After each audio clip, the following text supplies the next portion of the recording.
What's up, everybody? Welcome back to my channel and to episode 34 of Let's Play 2001Scape. I'm Twinrova, and this is my Ironman 2001Scape account, Theoin. In the last session, we grinded over here at the Edgeville Dungeon working on our melee combat stats. We reached 28 strength, 30 defense, and 23 attack. This is all in preparation for clearing every dungeon in 2001Scape and for fighting and killing the strongest attackable creature in the game, that is the Ice Giant. And in today's session, we are going to continue the combat grind. We've been training in the dungeon in such a way that we're also getting some prayer XP, very tiny amount of wood cutting XP, fire making XP, cooking XP, but the majority of what we are up to right now is training our combat stats. And I believe we were working on attack in the last session. At least I think that's what we were after. So we're going to get back after it today, see if we can't push that attack level towards 30. I'm going to head towards the back of the Edgeville Dungeon. And really, we could honestly, we'll be getting the best XP that we can get without measuring, just in my head. I don't know if this is scientific, so don't quote me on this, but I feel like the best XP that we can get is the highest leveled creature for which we can maintain two things. The pace of killing, we need to be able to kill them pretty rapidly, and we need to take less damage than we heal naturally. Or at least we need to minimize the amount of trips that we need to make over to the rats to build up and cook meat. So I've been going for the heavy hitters, the giants and the hobgoblins. We want to find a balance somewhere in the middle, like this. This was actually pretty good. We took a little bit of damage. Hey, a pretty good level already. Let's go. I love when we kick off a session and just straight away there's a level in it for us. That's pretty cool. But yeah, we want to find some balance where we're dealing good damage, killing monsters at a good pace, therefore getting lots of XP, and also not taking too much damage so that we can survive for a longer stint or period of time in combat without needing to retreat to recover. So we just recovered an HP, a hit. Yeah, maybe today. Last time it was fun to go and just try out the heavy hitters, but today I might try to focus on some mid-leveled opponents to try to get a lot of XP. And then maybe after getting some levels we go back and see how we do against the giants, see if we can't hang in there for longer. This zombie at level 24 already feels like a pretty good spot. We're taking damage. Like they're hitting us.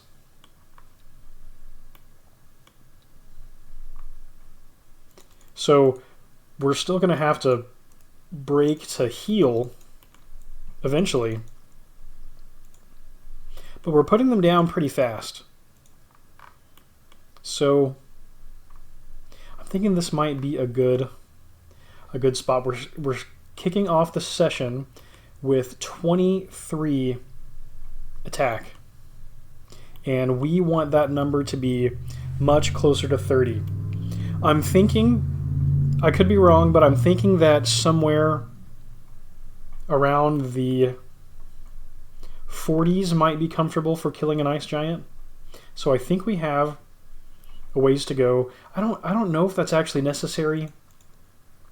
I don't have the prerequisite knowledge to know if I'm over-preparing for that combat, but we can compare the total level of the ice giant with the creatures that we know we can kill. So like the hill giant, I can go take a look at what their combat level is, and we could go to the ice dungeon and look at an ice giant and see what their combat level is, compare the two, and try to make some kind of educated guess about our ability to stand toe-to-toe. We also could just try to fight and kill one. Like maybe once we hit 30, we could just take kind of inventory, take stock of where we're at by attempting to kill one. Like maybe with a full pack of food, we might be able to pull it off. But I'm not certain. We definitely have some grinding ahead of us in the short term, which is fun. It's been fun, rather than running around in circles, mining and smithing steel swords and short swords and selling them in Varrock like I did for so long. Just hanging out in the dungeon, getting combat XP. It's a pretty chill and fun experience. And we're doing pretty good. HP is hovering around 2/3. And we're killing lots of zombies. We're knocking them out pretty quick. Yeah, and increasing our attack is going to be nice because we're going to have way fewer whiffs or misses. It's awesome because no matter which skill that you are training in melee combat, every level just makes your character a little more efficient. We gain a little bit of efficiency with each passing kill, and there is a Prey Evil level. Very, very nice. Okay, let's continue taking on zombies. Our food is really going to stretch much further against zombies than it was for the hill giants. So this is already good. Already seems to be going well. We'll see how long it takes to hit a level. A measure of time spent in training between levels will be a good way to understand if we are making decent progress. Making enough progress, that is.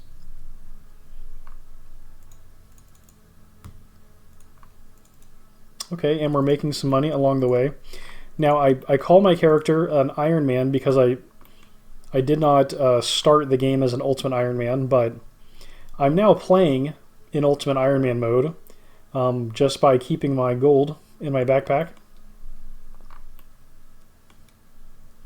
which has been fun and has inspired me to try other RuneScape servers in Ultimate Ironman mode. I think that's going to be a good, fun time.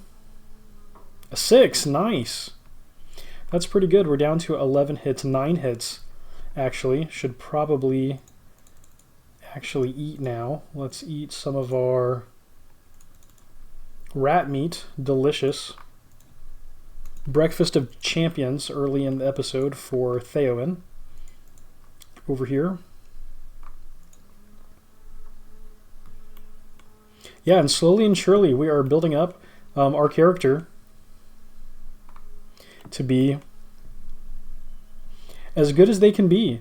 Yeah, the Mithril Square Shield is going to be a huge improvement. So the Ice Giant will drop a Mithril Square Shield. And not, of course, not just killing one. It's killing one Ice Giant isn't automatically going to win a Square Shield. We'll have to farm Ice Giants. We'll have to train to the point where we can farm Ice Giants to hope for a Mithril Square Shield drop, but that will be the best obtainable gear without having a significantly higher smithing level, which should be pretty cool.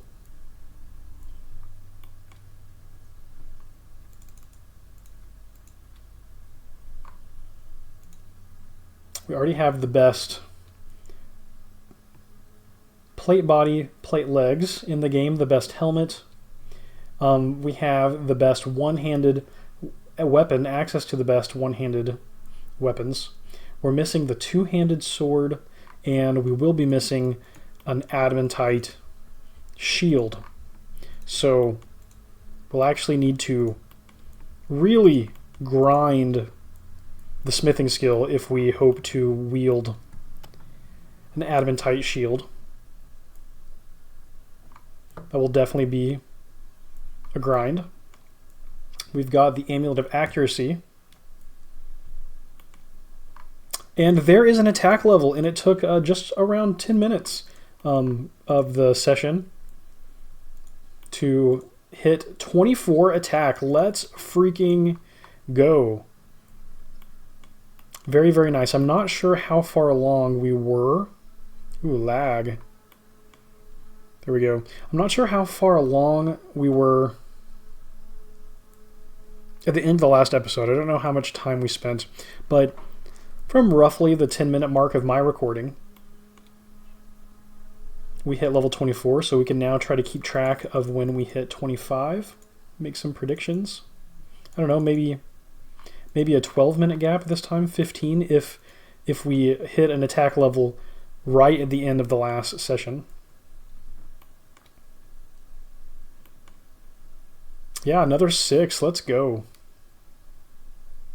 It's fun fighting on attack mode because it's just so satisfying to have that attack bonus that just lets you land more frequent hits. No one likes to whiff, right? No one likes to miss. So that is just satisfying. Even though I believe it's technically more efficient in RuneScape specifically to hit harder less often than it is to hit frequently at the lower hits. At least that's been the common wisdom that I've always been told. Is that strength is the most important skill to train for efficiency in training melee combat. But they're all three important for different reasons. Defense for longevity, and really all of them. Each skill, like whether you tank more, whether you hit more often, or whether you deal more damage, no matter what, you're going to be getting through combats quicker, which ultimately saves you on food and ramps up the XP that you can gain. So it's all important. Little jump there, we'll skip. That's okay, no big deal. So I don't anticipate training attack we're going to suddenly like start landing 7s or anything, right? Because it's not strength.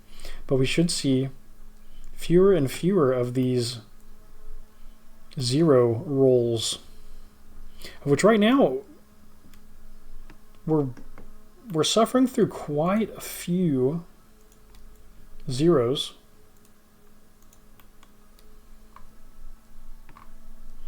It's not so bad, but it's happening. We definitely could be more efficient here, which is what makes me think that this is still a good level of creature for us to be fighting. The zombies registering as completely green. If I right click on these skeletons, they're also completely green. These skeletons are 1 higher level than the zombies. Now I'm not aware, and it's interesting because you don't have a way to track the XP that you're gaining with in this game with this client. My assumption is that a higher leveled creature is going to give you more XP. But I don't know that there's like a linear relationship between enemy level and XP gain. It might be like a manual XP assignment per creature. Some tuning, you know, by the game developers back in the day. Ye olden gowers.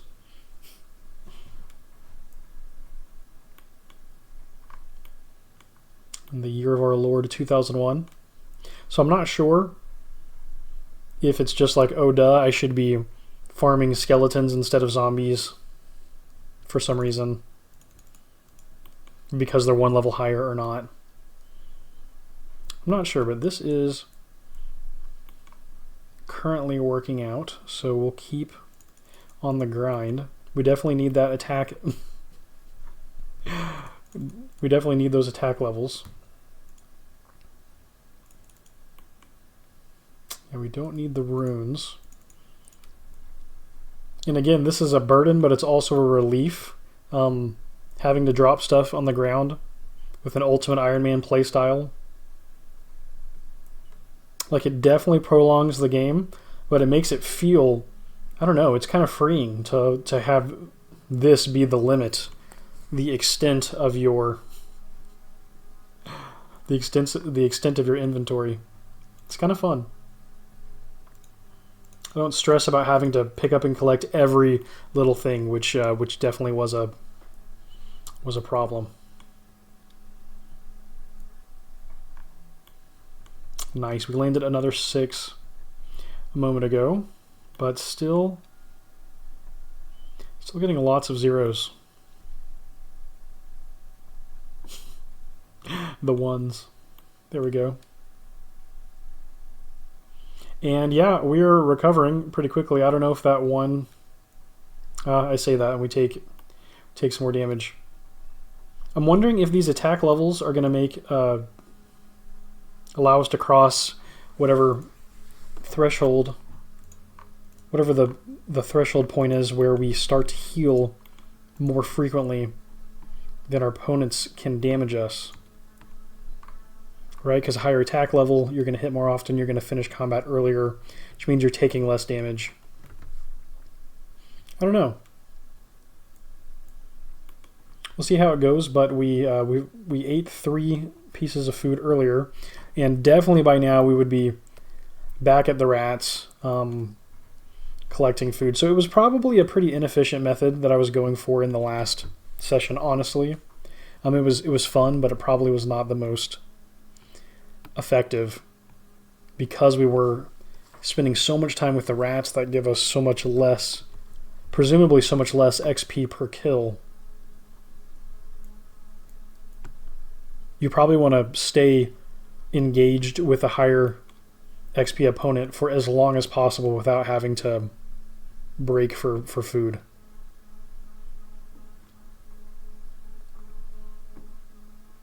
'24 attack. Very nice. A couple of sets of bones to bury. We already have a pray good and pray evil level this session, which is nice. Puts us at 19 and 17. Ooh, we're about to hit 20 pray good. That's pretty cool, right? If we want to push for like all 10s or all 20s as goals in the future. Set some skilling goals.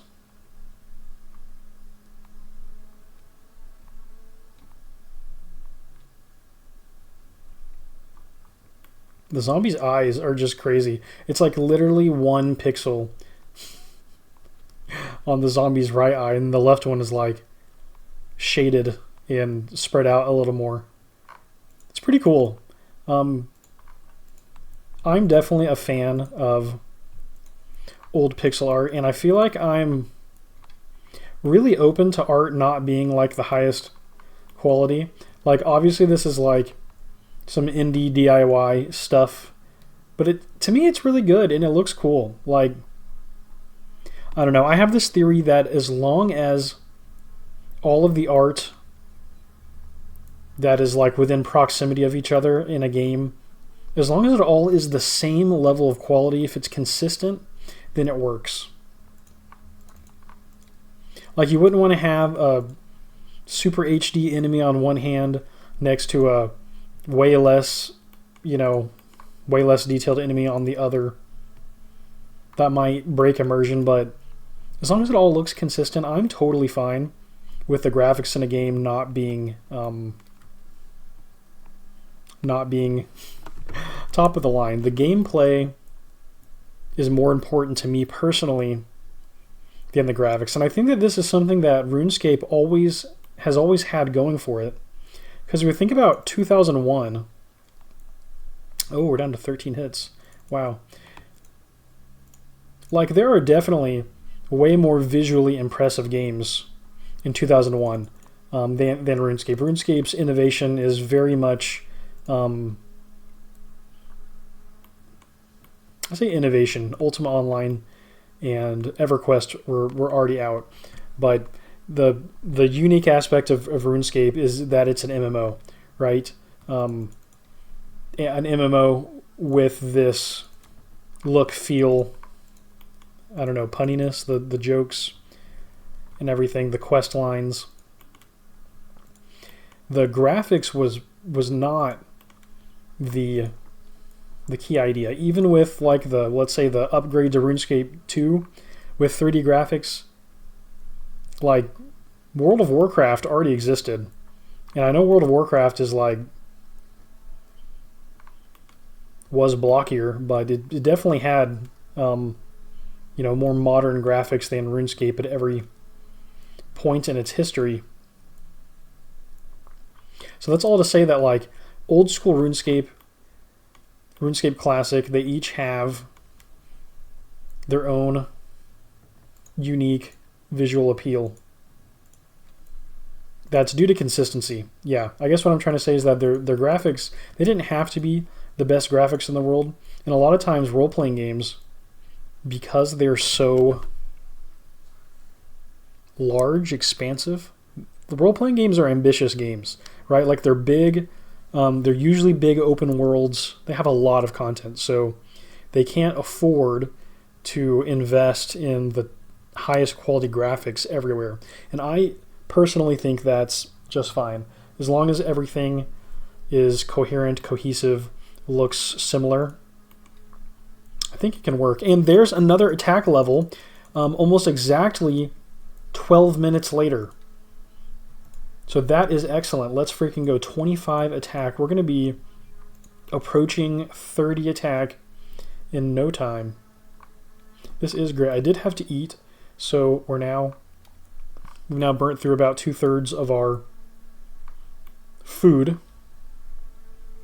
for this particular trip into the higher leveled areas of the dungeon. And once again, I mentioned this before, but I'm happy to be training here since this is a dungeon that I haven't spent quite as much time in as in other places.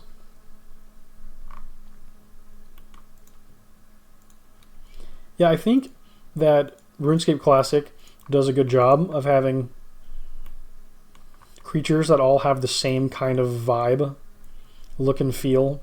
The heavy pixelation, because it's just like, I mean, it's pixel art, right? But it's all about the same level of detail, and you can really clearly see, like, it all translates well, communicates well, I should say. You can really tell what everything is. It's not really a question. It's fairly well done, or I would say very well done. Not fairly, very well done. Yeah, it can be funny if you're jumping to this from only playing modern games. I'm sure it looks wild, but I don't know. I play a lot of role-playing games, newer and older. So I feel like I can appreciate games at all different graphical levels because of that jumping around. Like if you check out other videos on my channel, I just finished a playthrough of Dragon Stomper, which is a console role-playing game. Some people say it's the first true role-playing game released for home gaming consoles. It's released for the Atari 2600 in 1982. That is 19 years before RuneScape would launch. And your character in Dragon Stomper is literally a dot. It's a square of white pixels on the screen.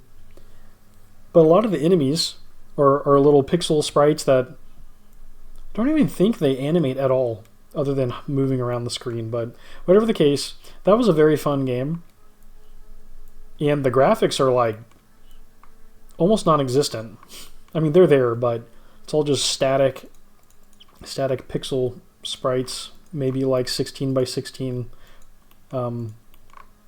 sized sprites, and it's fun. And way lower graphics than RuneScape, but it's all consistent, and it works. Works for it. Something interesting about RuneScape, and I guess a lot of old MMOs, is the way they handle like statistics. So like in Dungeons and Dragons, for instance, which is the influence for a lot of these games, right? You've got the 6 big ability scores, the, you know, hugely influential list of statistics. It's like, let's see if I can remember, strength, dexterity, intelligence. Oh, what is that? Oh, an iron mace. Nice. Strength, dexterity, intelligence, charisma, wisdom. Did I say agility? Strength? Agility. No, it's not agility, it's dexterity. Strength and dexterity is like your physical attributes. You've got wisdom and intelligence. Then you've got charisma. And then you've got...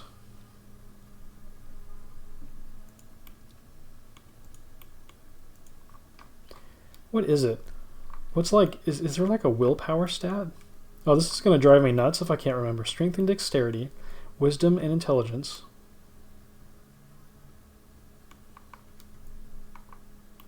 Charisma. And there's one more. Wow. I can't believe it. Well, in Dragon Stomper, you only have strength and dexterity. And then in RuneScape, you have attack, defense, strength, ranged, like all of this. This is a bunch of stats. And basically, your difference here is that you don't roll for stats and you have to like be stuck with them for the whole game. In RuneScape, you start with 1s and you can actually improve your stats, which is a pretty cool idea. But there's so many. And if you ever play like EverQuest, oh my gosh, there are so many little skills that you can train in other games. It's so different from other role-playing games. Like, I don't know, what's an example of one that doesn't? Like in...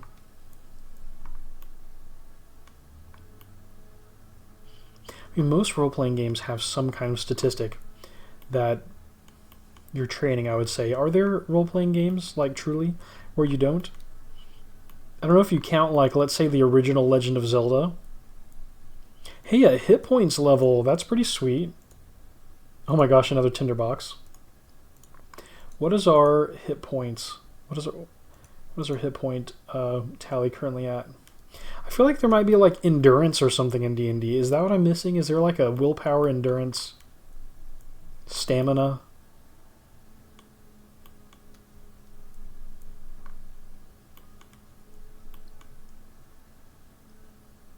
Yeah, I'm gonna have to think about it. But our hits are now up to 28.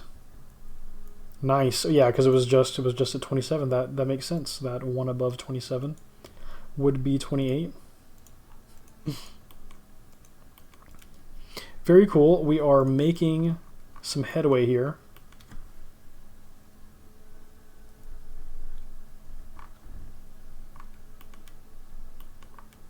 Let's see. I was just playing Fate. It's another role-playing game by Wild Tangent from like 2005 or something. It's a top-down 3D like dungeon crawler, action RPG, whatever. And you had strength and dexterity that affected damage and accuracy. Then you had like magic. It could have been intelligence, but I believe it was either magic or intelligence. And then like vitality or something like that had to do with your health. I'm pretty sure that was it. There was four core attributes. Then there were a bunch of skills that were separate. And I guess in RuneScape we don't have a separation of like attributes that are like your innate abilities versus skills that are things that you learn over time. It's almost as if everyone has the same set of attribute scores, and everything that you can learn is a skill. Like, we're all exactly the same in our technical, in our minimums. Our potential minimum and our potential maximum is the same between characters in this game, which I think, because it's a multiplayer game, makes even more sense, right? Maybe in a single player game it'd be better to have randomized stats, like if you're playing, like, I don't know, Baldur's Gate or something. That is basically D&D. So in its single player, so you have the random stat line, but if it was multiplayer, that might actually be pretty hard. I think in EverQuest you have a stat line, but you can adjust it, and everyone has the same. In multiplayer games, if you're competing with each other, then there is you have to think about fairness, right? You don't want to have. Oftentimes, I feel like a developer wouldn't want to make one player just weaker than another player just because, right? They'd want it to be like, they want to give the player agency in fairly distributing the same allocation of resources out of the gates. You wouldn't want to have one character with a higher theoretical maximum than another. That wasn't their choice. I don't know. So it kind of makes sense that we all have the same max level. We're all starting from the same point. Except in 2001Scape, when we pick classes at the beginning of the game, we had to make a decision between a few different classes. But in RuneScape, that's obviously inspired by, like, EverQuest, right, and Ultima Online that came before. Potentially like tabletop role-playing games. But all it does is give you a little boost to your starting levels. So the classes in 2001Scape aren't too significant. They don't really do too much for you.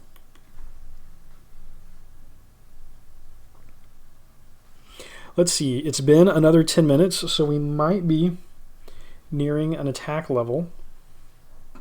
May or may not be.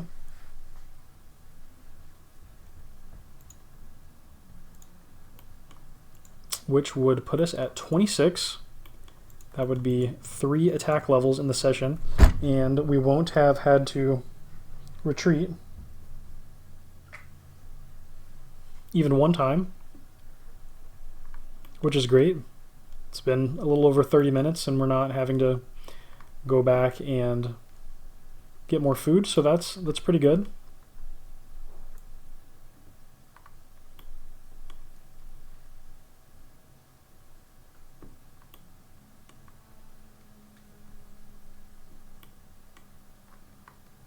And one more zombie down. Awesome.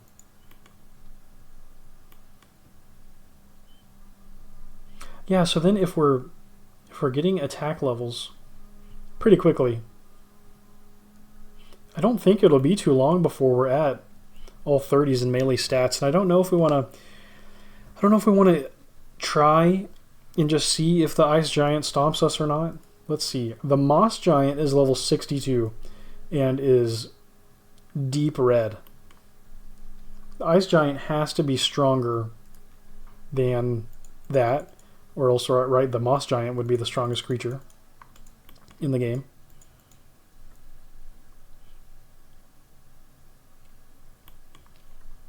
So I'm thinking that we're not there yet. I'm thinking that we want to see the red maybe turn to like the bright orange or whatever, like one step better than the dark red.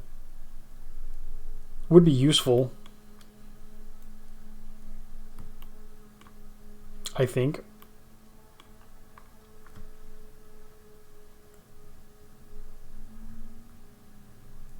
So 30s might not be it, but If we can keep up with the strategy of finding a creature that spawns quickly and that doesn't do so much damage against us that we have to continuously be retreating,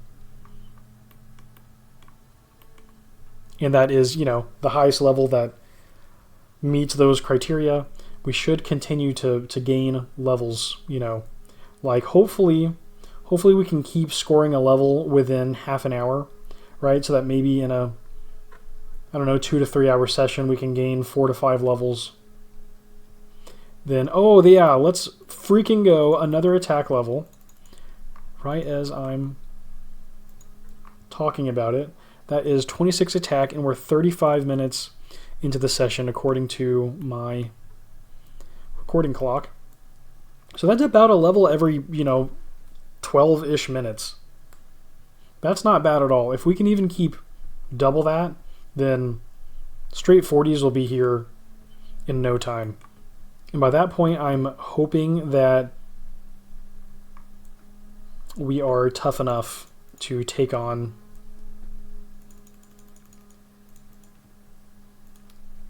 the ice giant. I'm thinking because what level is the hill giant? Yeah, this is 31, and it is light green, and we don't even have our stats to 30s. So just keeping in mind that our levels don't correlate directly with the levels of opponents that we can defeat, right? We can kill creatures much stronger than you would think you could, given the raw numbers here.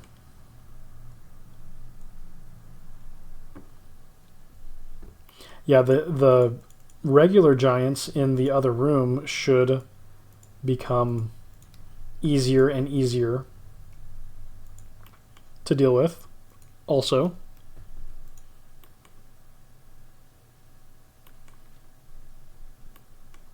Ooh, we are taking some damage. We're not training defense right now, so we still are taking hits. We're still going to need to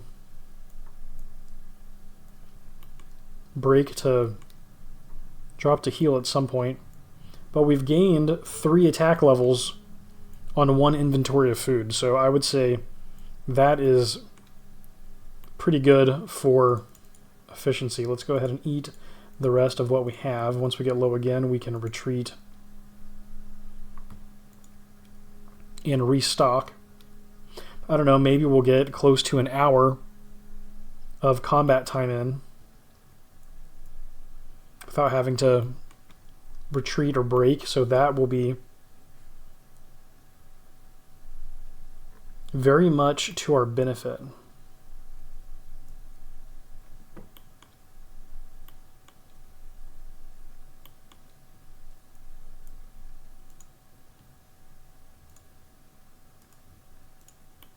Okay. 26, 4 more levels, so maybe 45 minutes to an hour from now we'll have 30 attack, and we'll be able to switch it up to strength, or maybe even once we get to 28 attack we can switch to strength so that strength leads the way in our training to try to be as efficient as possible. Again, I have not tried to prove this myself, just according to common wisdom that you want your strength to be out in front. And right now we have defense at 30 before strength, I think because I was taking so much damage in this dungeon specifically.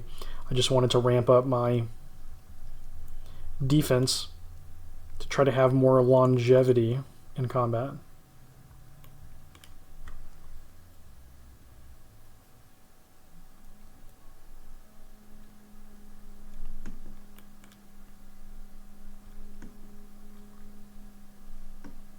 This is going well. A good session so far. A good productive session. 3 attack levels in the books already. It is only a matter of time until an ice giant falls, which is going to be really cool because I don't believe I've ever killed the strongest attackable creature on a RuneScape server before. I'm usually not... I usually don't play fast enough to be completely caught up with what's the current, newest, hottest thing in RuneScape. It usually actually takes me a good amount of time to get on level, usually not in the in-game. So it's cool for a server to be frozen in place, because it gives me the chance to actually do that. It gives me the chance to reach that point. And it's very cool to be restricted such that you only have in-era gear and abilities and everything. Like, as an MMO progresses forward, right, they're always releasing new content, and the new content, it's really difficult to not allow new content to trivialize old content. It's not something that MMOs always get right. RuneScape definitely has had swaths of dead content over its history. So if you can freeze the game at a certain point when a particular challenge is new, then that is pretty cool. Like, for instance, killing the King Black Dragon in the preservation server for RuneScape Classic, that is a real challenge, right? Because you have in-era gear to fight against it. You know, it'd be way easier if you show up to the fight with full dragon gear or better with the King Black Dragon, then it's way easier to kill. So I don't know, that's a huge perk to having these historical private servers available.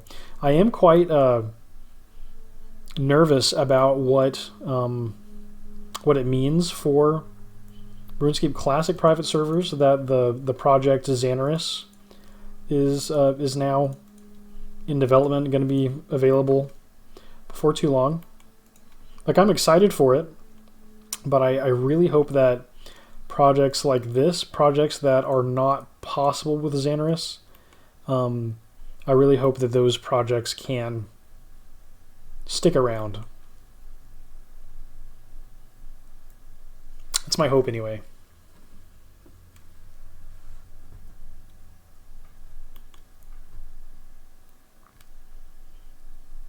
.26 attack and counting. Found a crossbow. Nice. Do we already have one of those? No, we've got arrows, but no crossbow.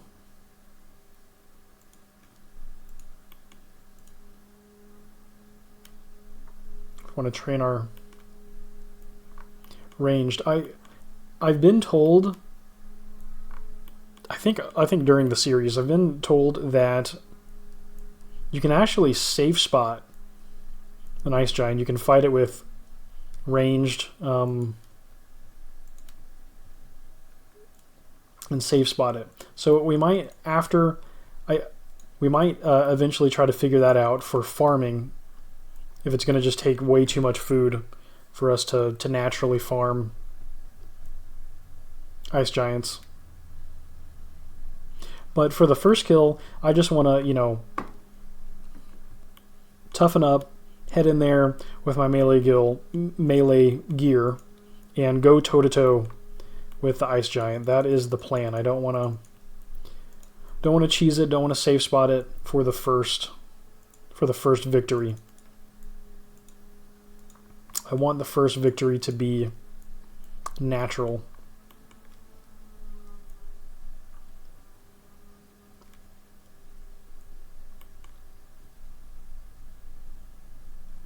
A 6 and a 0. Back-to-back zeros. Even with all of our attack level gains. That's why these levels are so important. We need them. We really do. Every single level is going to be critical, which I think is good design, honestly. It makes training like this feel important and worth your time.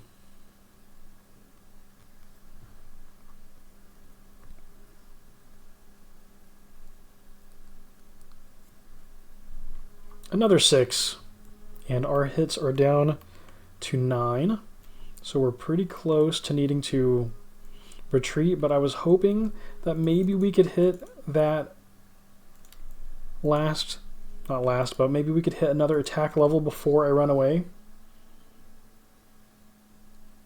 I don't know that it's going to work out that way, but it would feel good to back away right as we earn another level, so that just for the timing, keeping track of how much time it's taking between levels. It's about 10 minutes, 10 to 12.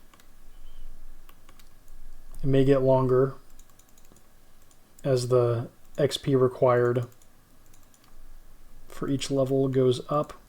Might take longer, but we're also hitting faster, so killing zombies faster.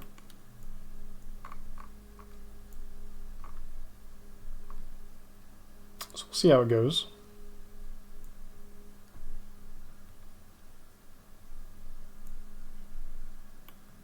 Down to 8. We're at blinky hits. Blinky hit point level. But we just hit hard. Twice in a row. Let's go. Yeah, and then a 5. Finish strong. Still no level. Do we risk it? Yes, we do. A 5, nice. So our armor is really holding up well. Maybe I should knock on wood or something to not get quickly KO'd right here. But yeah, we just healed 1 back to 9, so we're not in the blinky health anymore. But yeah, this armor is doing quite well. Like, we haven't taken any damage from this particular zombie. Not 1 hit of damage. Yeah, in its whole, that whole zombie never hit us once. That's pretty cool. We're still taking damage faster than we can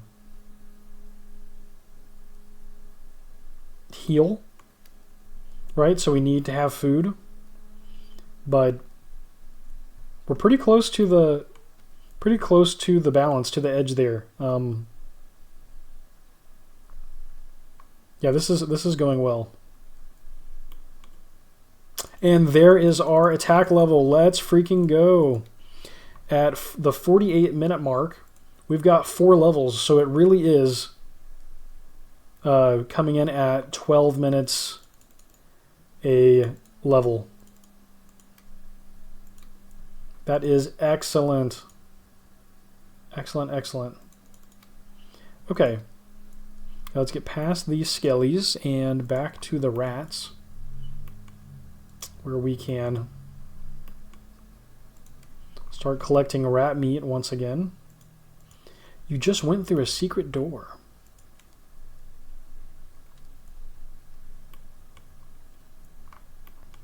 Wow, the rat is halfway through its health that quickly. Yeah, the rat's only level 13, so it should take way longer to level up against a rat. Oh, I guess I should take those coins. Is that skeleton aggroed on me? No. Okay, I thought it was one of the skeletons from the other room aggroed on me. Okay. Make sure we pick up bones on the way.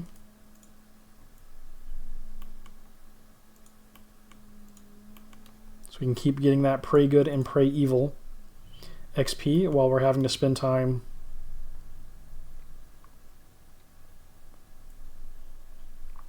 earning meat so that we can cook food and have food for combat.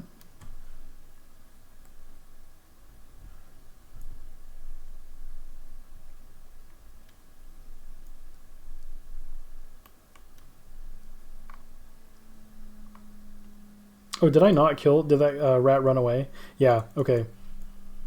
I thought I got it that fast, but that was not the case. Let's pick up all of these bones until we are full.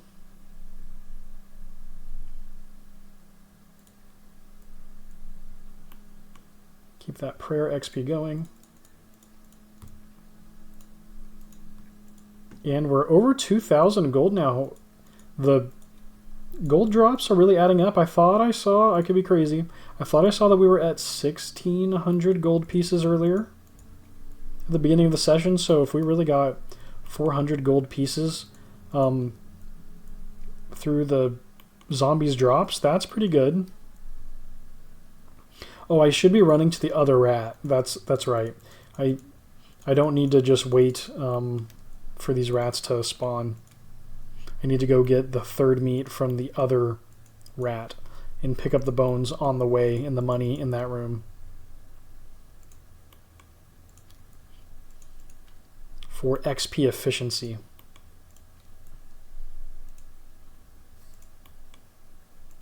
Because we want to get meat as quickly as we can to get back into combat. Nice, nice. A set of bones and meat. And just like that, set of bones and a meat. We'll go ahead and pick up these bones around the room and run to the other rat.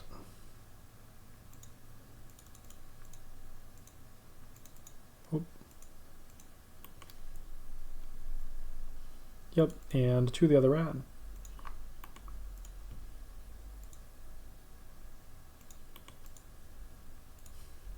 We can bury and walk, apparently. That's pretty cool. I think I've mentioned that before, but I always forget which way it is. Oh, there's 2 golds over here.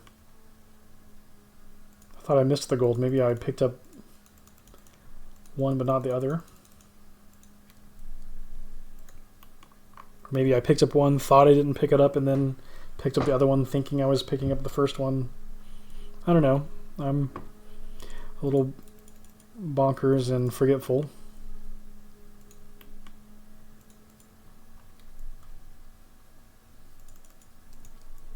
Okay.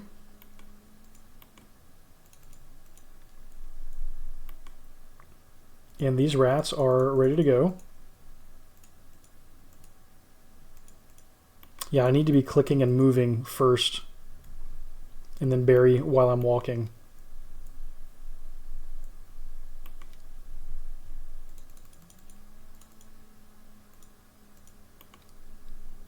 Because we're basically, our time is being limited on this end of a run by the rats' respawn rate.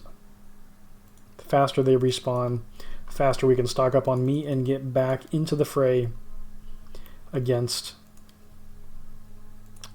the Zambinos.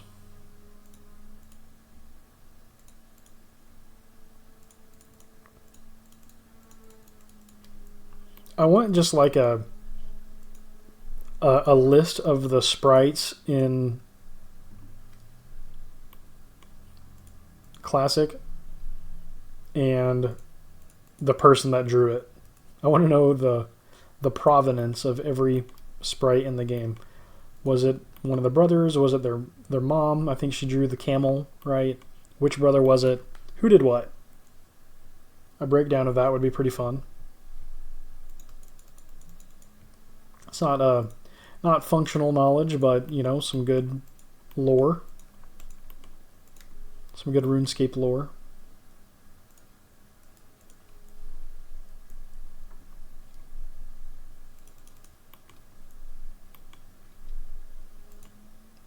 All right.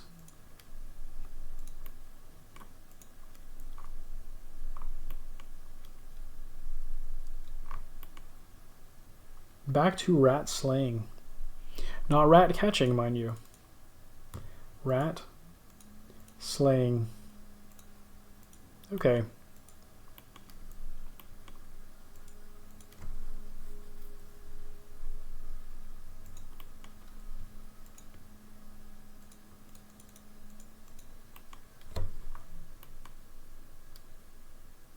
I feel like we're killing these rats so fast.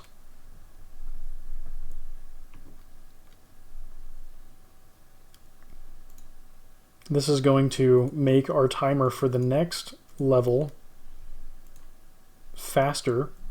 Hopefully we have an impact there and it doesn't take the full, let's say if it's going to be 13 minutes for the next level instead of 12. Let's say it was going to go up by 1. Hopefully we eat into that a bit just by...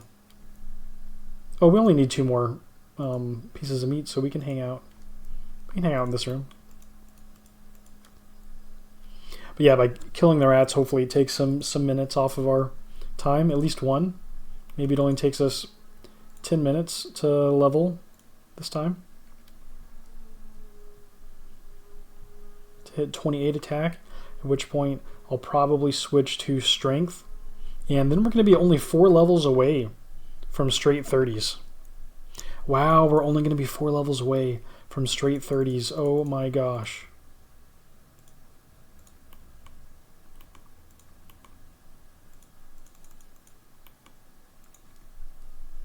That is awesome.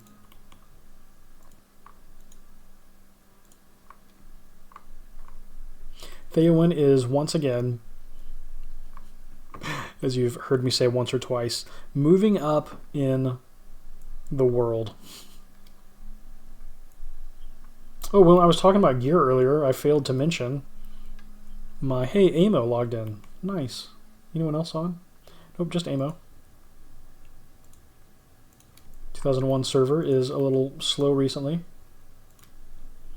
That is A-okay. It is here and ready for anyone that wants to play. Whether for achievement or for nostalgia, whatever the case, it is here and ready to go for anyone that wants to dive into it. And this has been an awesome journey.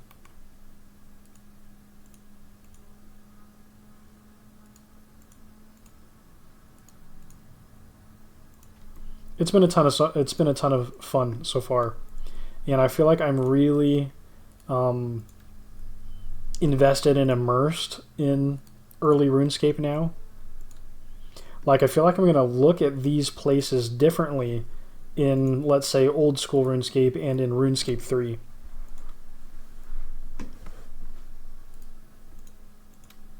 Given all of the time that I've spent with them here and with you watching.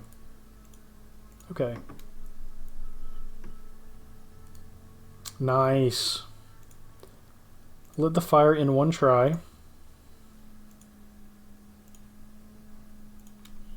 Oh yeah, I forgot to mention, yes, a cooking level. Let's freaking go. 25 cooking.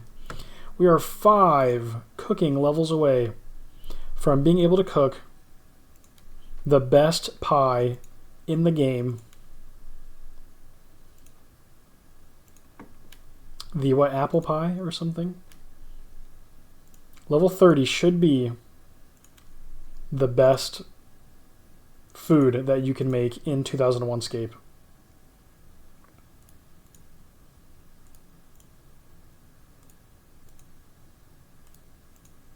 Excellent. Hey, we only have 4 slots open.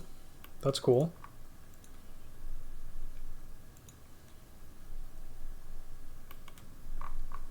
So yeah, we're only 5 cooking levels away, and that also might be an important point for killing the ice giant. We might need 30 cooking to have access to the best food that we can get. Cooking takes time, and it's finicky to train. Like at 30, we're not immediately going to have an inventory full of apple pies because of how abysmal the cook rate is. The success rate is in this game.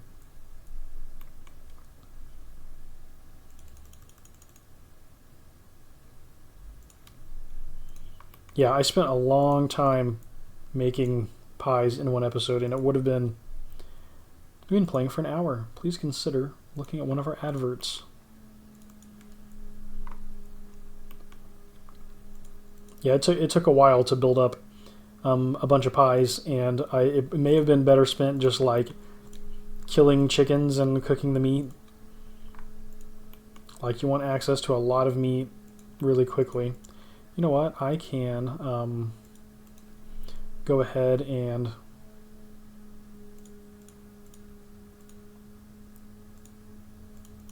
head to this rat. I know it's an odd number, but I could eat. I'm gonna want to eat some food. I did not mean to get in that combat.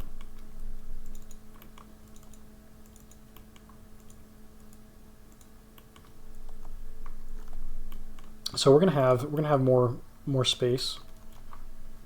Did the rat aggro, or did I click on the rat? No, it says you are under attack. The rat was aggressive to me. It's still shocking.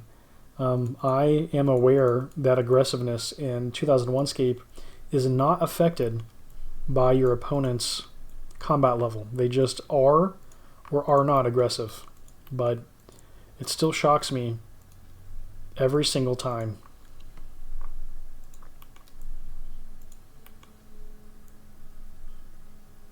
Okay. Let's eat one of these meats, which is going to be helpful anyway for helping us to recover faster, get back into the fray with the zombies more quickly.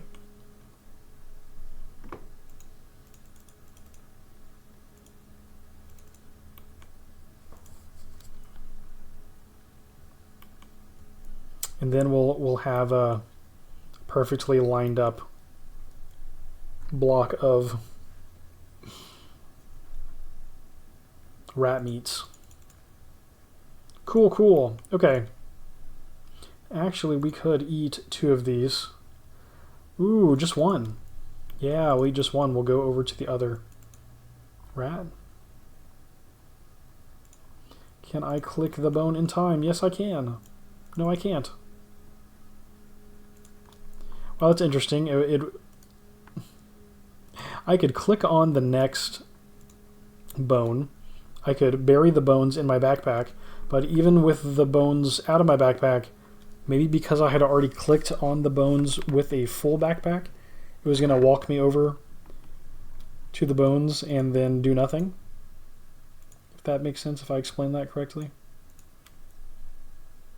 Because as I clicked the bones, I didn't have the space in my backpack. The question is whether the check for your inventory, whether that check is done. The check on if you have room in your inventory for the item you're going to pick up, whether that check is done on the left click on the item or once you get there. That's the question that I'm having. Again, mostly unnecessary knowledge, but these kind of things are fun to me to know about role-playing games. The nitty-gritty, how they actually work, is fun to learn about. Okay, use the axe on the tree. Our woodcutting level is only 12.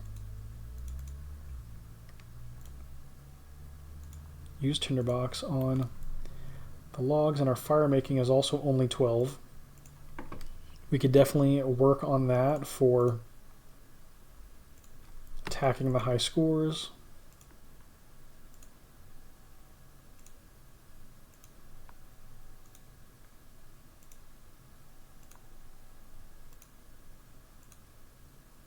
Wow, that's a lot of fails after getting it in one try. Did I accidentally eat a meat?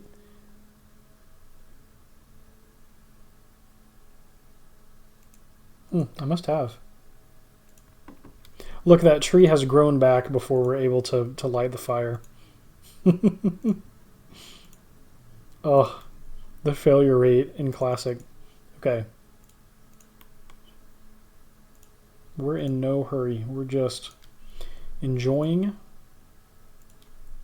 some time spent leveling our skills in 2001Scape. Grateful that this server exists in the first place. We now have full health and 2 empty slots that we can fill up with another trip down to the rats. We're still at 27 attack. We definitely haven't gained an entire attack level from farming rats for their meat, but we should have should have gained a nice chunk of XP.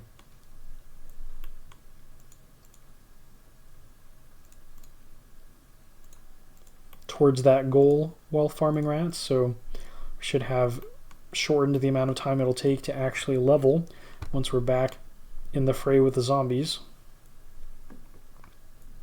I don't know, maybe we should throw in the level 25 skeletons. Maybe we should throw those into the mix for this next session. Maybe bounce back and forth between level 24 zombies and level 25 skellies. Just to mix things up. It probably won't impact our skilling too much. I don't imagine that it would. Just a little bit of a tougher opponent. Maybe a little more XP to accommodate. Maybe. Don't know for sure without looking it up, and I've been playing this character on this server blind without looking up anything at all on the wiki. Been figuring everything out on our own. Definitely got some tips from other players along the way. Hey, a fire making level. How are we gaining all of these? Like, it must be so much XP per woodcut or per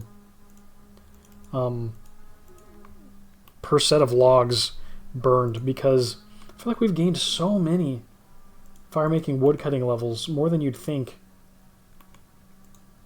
Like, I think we started at 10s and we're now at 12 and 13, which is just more than I expected to get on this journey. Okay. Excellent, excellent. Let's head back into combat. Alright, and we are grinding towards all 30s in our melee combat stats. That is the current goal. Let's fight these level 25 skeletons. And oh, I thought we took a 1 right out of the gates. No, the skeleton's hand covers up the hit splat. That's interesting. Makes it a little tricky to read what's going on. There's a 2 that we just took. But we should now be I'm going to guess we're about 10 minutes away from an attack level. That's just it's just a hunch. What I'm guessing it'll take. It's so funny when you're following an enemy, you follow exactly the same path that they walked. It's not it's not like A star. It's not like A star is an algorithm that games use for an NPC to find the path from one point to another. It's an algorithm. But I don't believe the player character, when you click on an enemy that's moving, is very clearly not using A star for the whole journey. At some point you start following the path that the other creature took. Like if the creature, runs around in a U, you're going to follow it around in a U, which is so interesting. I can only think, if that's the case, what I think is happening is maybe at some point there were more NPCs in the game and more movement calculations than they could handle, or they wanted to try to optimize.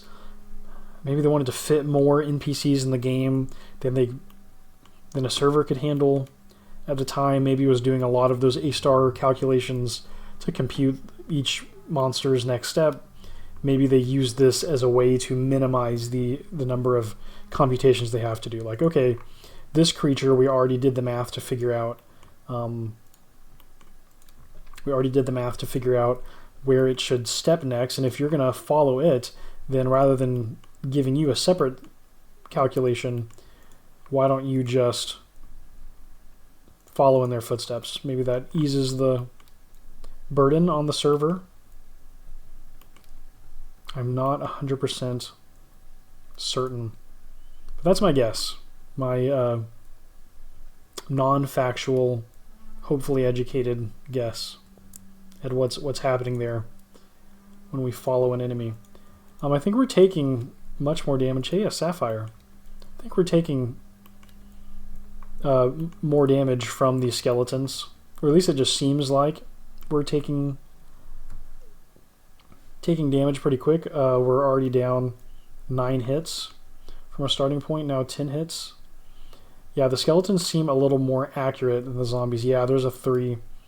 So it probably will make sense to go back to the zombies just so we're not burning through our food that quickly. It's surprising. Just because this creature's only 1 level higher than the zombie, that doesn't tell us much about what its individual statistics are. For instance, the zombies could have a low attack, and that could play out in our favor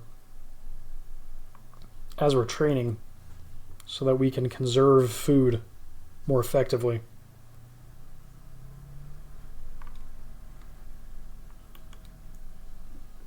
Yeah, we're already down to 13 hits. It's only been like 3 minutes. 11 hits now. Either we're getting really bad dice rolls, or those skeletons are just significantly more powerful, more accurate than these zombies. They're slipping through the gaps in our armor more often, and so dealing more damage.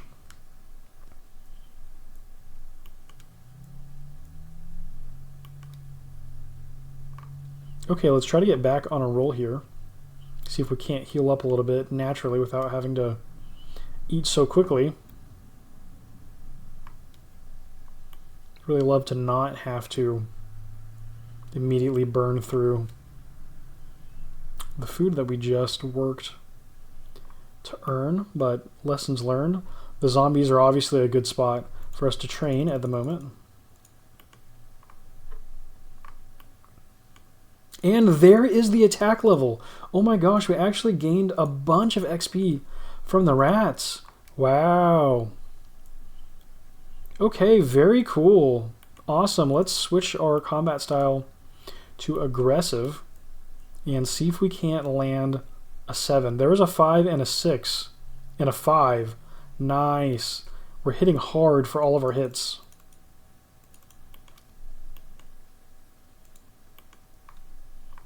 Wow, that was fast. Good stuff.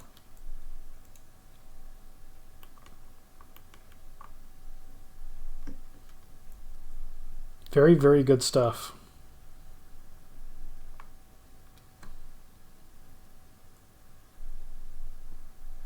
Yeah, maybe each of your hits dealing more damage really is a huge boon. A 6, nice. In a game where the damage you're dealing is like, from 1 to 7. In our case, 1 to 6, but we're hoping 1 to 7 pretty soon. So let's see how long it takes to gain the 29th strength level.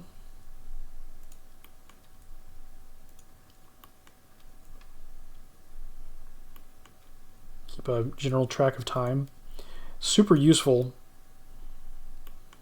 to understand how long it's taking to gain levels, because it helps you to mentally push through the training grind. Wow, 3 6s followed by 1, but those were 3 big hits in a row. Well, we are churning through these zombies even faster than before. Another iron mace drop. These guys like to drop a mace.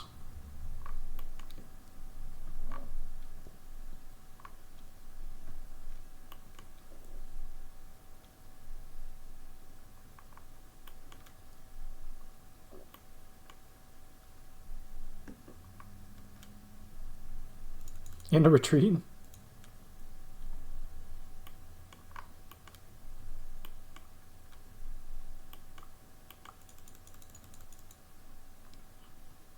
It'd be interesting to know how much thought was given to the pace at which you level back in the day, because I remember learning that the Gower brothers did not believe anyone would push on to level 99 without a reason to do so,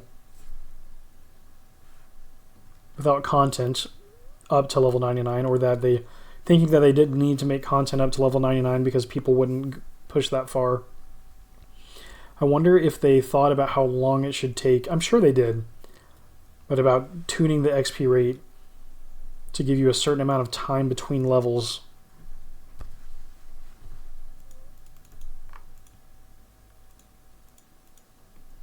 To affect the, I don't know, like less XP between levels leads to more satisfaction early on as you hit those early levels, but then later levels are more important, but they're slower, more infrequent, so you've got to balance like content with reward psychologically.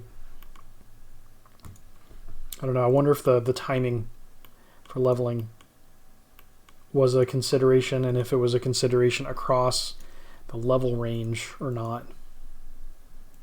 If they were really only tuning it for the first like 30 levels or something.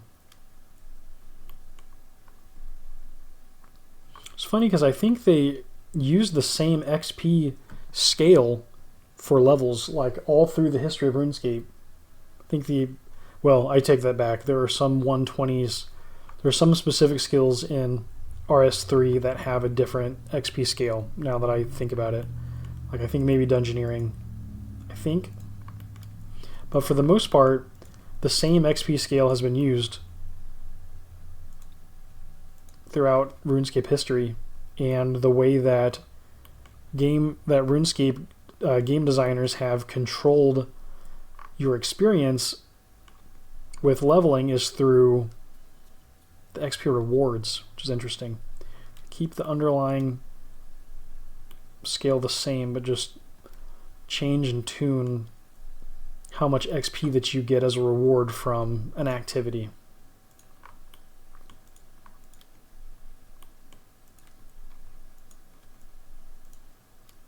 It's interesting to think about.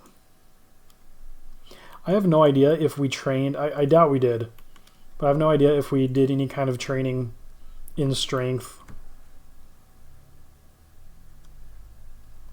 in the last session beyond the point where we leveled up. I imagine that we would have leveled up and then immediately toggled over to a different combat style whenever we were switching styles, so not anticipating that. Awesome. We are starting to slowly heal. Not needing to eat. This is going great at the moment. We're going to be able to last here for quite a while, I think.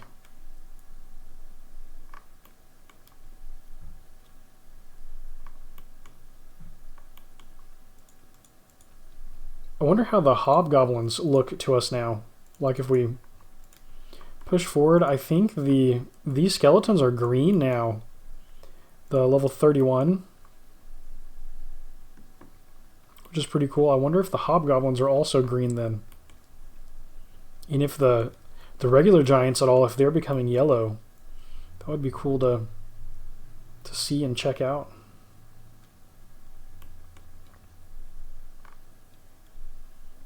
Just little visual indicators of our progress as we become tougher and tougher in preparation for fighting ice giants. A 6. I was wondering if we would land a 7 with the +3, with the invisible +3 for strength. But I haven't noticed one come through yet. Of course, I could have missed one, but I'm not going to count it until I see it. Oh, we took some damage. We actually did take some damage. Moss Giant is still deep red, so I'm assuming the Ice Giant would be deep red. If a Moss Giant is level 62, and in my mind for some reason Elvarg is from... These 32 zombies are green. They're not the brightest shade of green, but they're green. Like, I think this Hobgoblin's green is a little different than this skeleton's green. Wow. That's pretty cool. That is pretty cool, not gonna lie.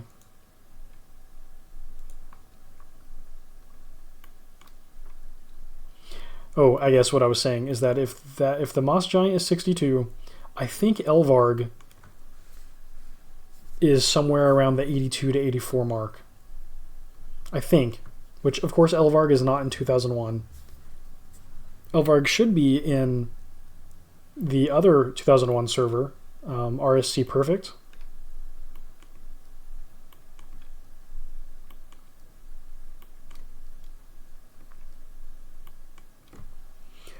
But if that's the case, then the Ice Giant needs to be somewhere between the Moss Giant and Elvarg, if I'm right in that assumption. Which I very well might not be. Which would put the Ice Giant somewhere around 70. And I don't think I remember the Ice Giant having a number in the 70s, so I'm going to say that they're probably high 60s. Or mid 60s. Probably high though. There's probably a, I don't know, let's say like 67 or something. It's probably roughly what the Ice Giant's combat level is. So the Moss Giants, if that's the case, are a pretty good visual indicator of what the game thinks of our chances against an Ice Giant. Surrogate opponent. Like, if I knew the way to reach them, could even try finding and killing. I'm actually not sure how to reach those Moss Giants where they are. I know I can see them here, but don't actually know how to get there. We're down to 9, so I guess I should finally eat something, even though I don't want to. I was so happy that I ended the last session having collected an inventory of meat. It's like, wow, thanks, past Twinrova.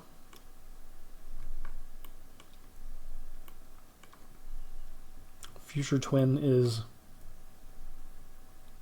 grateful for past Twin for putting in the time to collect the meat and then logging off. So we'd have a full inventory when we started the next session. Leave your account better than you found it, the campfire rule. Hey, it's Amo over here, grinding the skellies.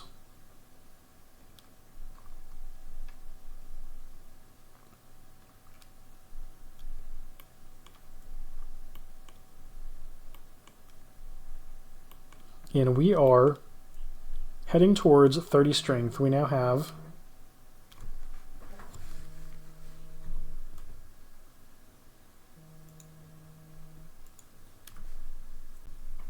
had to drop quickly and missed out on that zombie, but we are only 2 strength levels away from 30, 2 levels away from 30 attack as well. So making good headway today. There is another 6.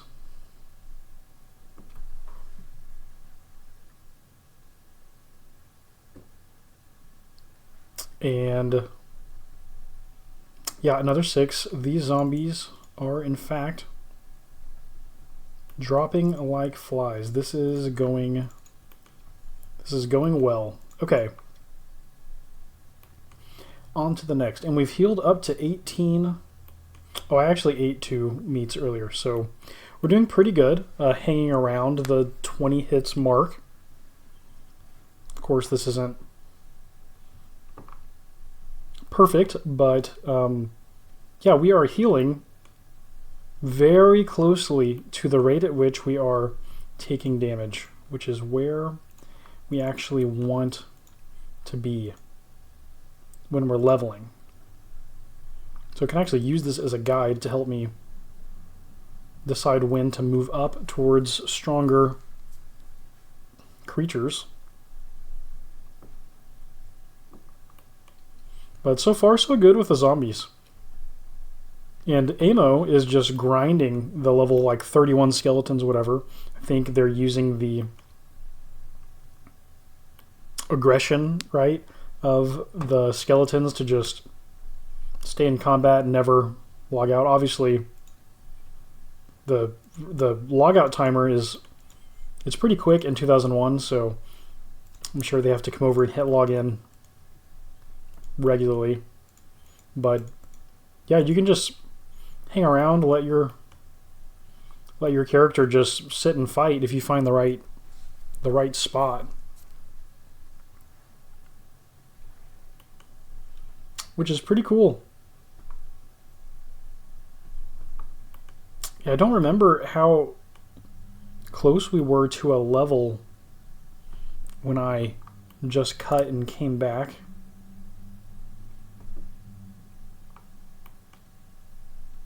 So yeah, I have no idea. Sometime in the next 10 minutes, I feel like it has to be quicker than that. Oh, there's a hit points level. Nice. Another one? A second in this session? Wow, we really are gaining levels much more quickly using this strategy than the go big strategy. Our hits are now up to 29. Wow. That's epic. So cool.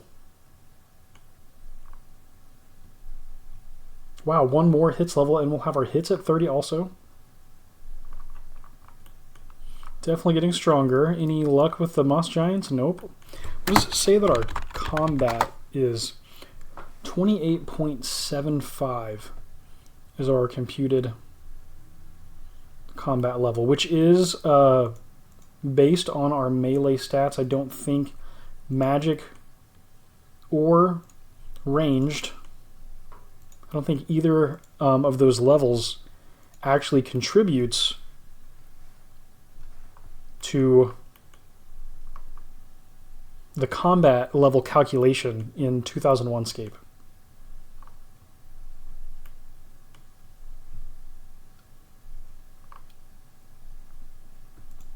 Yeah, I think this is just using our attack, strength, defense, and maybe our hits level to make that calculation. Look at that, a 16 that IMO or AMO, maybe IMO, just landed. Freaking baller. 16. Oh my gosh.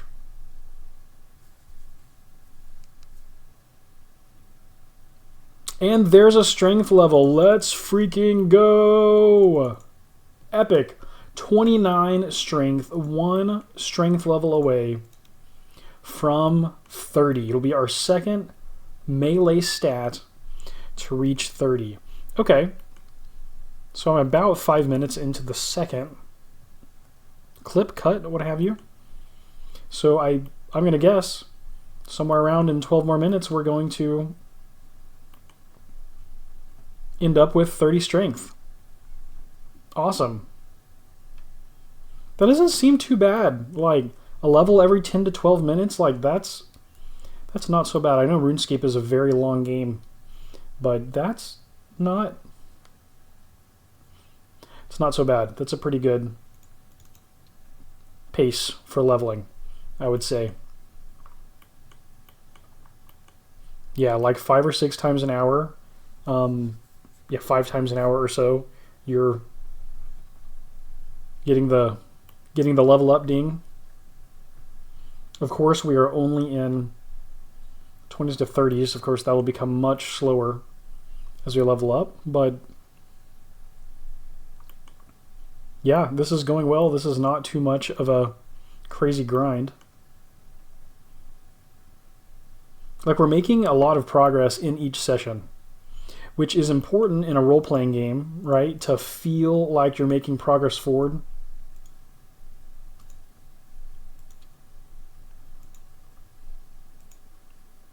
I think one of the defining characteristics of a role-playing game is having some large obstacle to overcome and having a myriad of small steps to take between the beginning and the end. Sometimes it's just literally time to progress, like in RuneScape when you're just skilling and leveling. Other times it's, you know, making good decisions, like in our case, improving your gear. Oh, wrong zombie. Choosing which gear is going to be best for you. Pretty straightforward in RuneScape, but still a consideration. Other times it's strategy, figuring out what works and what doesn't work through trial and error. Let's go, a Pray Evil level 18, so that means we should be pretty close to hitting 20 Pray Good in the near future. But like in our case, you know, tried out fighting against the hill giants, and it seems like I was leveling up pretty slowly. Now fighting against the zombies, it seems like we're making faster progress, and looking at the clock while we're playing can help with refining some of those decisions. So trial and error, right? We improve over time. If you're learning a new boss, you know, maybe at that point you're not just literally getting hours in to continue preparing your player. At that point you're learning their moves, learning what's going to work against them and what isn't. But in a role-playing game, you should always have that feeling of, I'm moving forward, whether it's through learning, like new knowledge, whether it's through trial and error, right? Whether it's through gaining XP, gaining wealth, upgrading your character. The obstacle is always something that can be overcome. It's not impossible. It may be very, very hard. It may take a lot of time, but it's doable. In that slow grind, that climb, it's like playing a role-playing game feels like you're in the middle of the training montage in a Rocky movie. Like this right now is Rocky, you know, going on his run, running up the steps, training hard for the fight. That's what we're doing. And role-playing games need to give you that feeling. And what's interesting is that you can experience this in really short, brief role-playing games, like the games I've played recently, Dragon Stomper, right? Every time you die in Dragon Stomper, it's a roguelike. I mean, okay, I don't know that I would go so far as... we'll call it a roguelike because you die and you have to start over. It's permadeath, I guess. But you're learning through trial and error to improve, and you get that feeling of progression. In the short term, I think it took me 6 hours total to go from completely blind, not knowing how the game works, to beating the game and killing the dragon. I felt that progression all along the way, and it was fun. And then you get to RuneScape, where we are on episode 34. I think I started them out closer to an hour, but some videos are 4 hours. I mean, we've got dozens of hours that we've put in to just this character on this one RuneScape server, right? Like, I've spent so much time, so very much time playing RuneScape. But all along the way, you have that sense of progression, and this is what keeps us coming back. You know, we have these long-term goals, and they may be far away, but they're not insurmountable. We know that we're going to eventually reach them with enough time and effort. I don't know. It's the motivation to keep going at your role-playing games.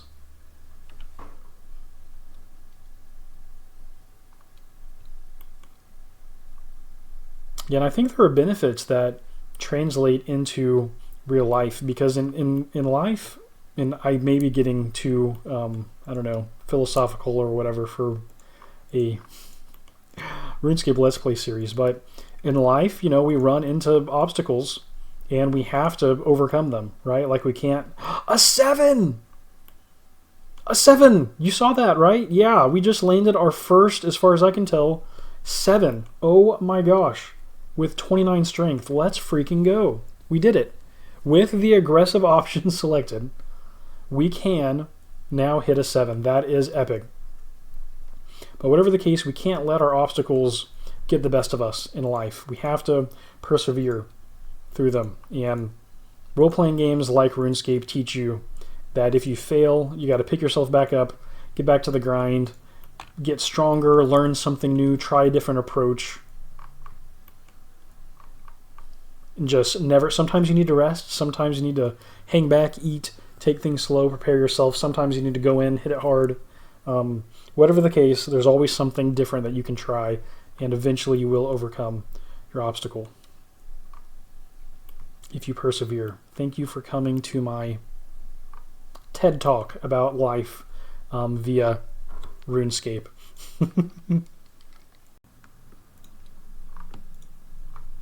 But seriously though, we are very close to hitting 30 strength, a milestone on our way to defeating the Ice Giant. And we've basically cleared this dungeon, more or less. We've killed everything in here, unless we can somehow get to the Moss Giants, and I'm just not getting how you do that. I'm not sure. Yeah, I think when I pull up the map, it just looks like a completely different dungeon. And actually, that might be the Varrock sewers. Wow, now that...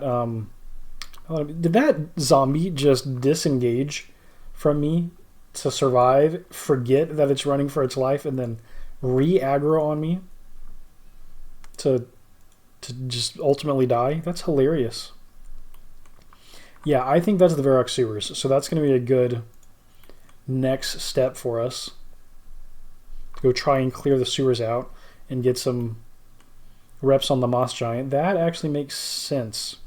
If I look at the map, so you can't see this, but if I click on this map icon in this client, it pulls up a world map that you're not seeing. But I can see a bunch of different underground, below the surface maps in this one map. And it looks like they're all really being rendered together. Like the surface is rendering as one, you know, quote, quote, level, and the underworld, for lack of a better term, is being rendered all together. And that's why we can see the Moss Giant, because this part of this dungeon is close to the Varrock sewers. Now, are we actually this close to that dungeon? That actually is a good question. I'm interested to know. Am I really... Is this accurate? The distance? Like, are these underworld locations spread out based on where their dungeon entrances actually are located? Or are they kind of just randomly spaced across the underground map? Because Varrock is pretty close to Edgeville, so I actually wouldn't be surprised if these really were, like, you know, jutting up against each other, like as it looks here. Still red. The 62 is still completely red, but we're going to keep grinding. We're going to keep pushing forward, grinding our melee stats. We're going to keep getting stronger until we are, in fact, tough enough to take on the Ice Giant. It's only a matter of time. And it's a blast all along the way. I'm so happy and thankful, grateful. We just had Thanksgiving in real life. Thankful and grateful that this server exists. Grateful for the Open RSC team making this a reality so that anyone, you included, can just download this and for free play RuneScape as it was. a few months after launch, May of 2001. Thankful that I have the time to play and record these sessions. Thankful and grateful for all of you who keep up with my gameplay and watch and comment. Hearing from y'all is so very cool. It blows my mind that, you know, even one or two people want to connect and engage over my RuneScape videos. So just thankful and appreciative of you all, and grateful for the Edgeville Dungeon to have such a sweet training spot for me to ready and steel myself, or adamant myself, I should say, for combat. And this is taking a little longer. My timing is a little off, but I think it's taking just a touch longer to hit 30 strength. Our levels are spacing out a little bit once we reach this point. Maybe we'll be ready to, I don't know, maybe we should try the skeletons again with some extra strength levels, some extra attack levels. I mean, I feel like defense is strangely important in trying to have longevity in the dungeon. Keep that XP rolling, no XP waste. Oops. No need for air runes.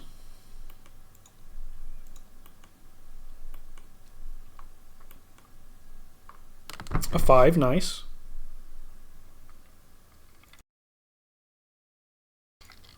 Another 7, let's freaking go. I muted so I could take a drink and then saw the 7 and about spit my drink back out.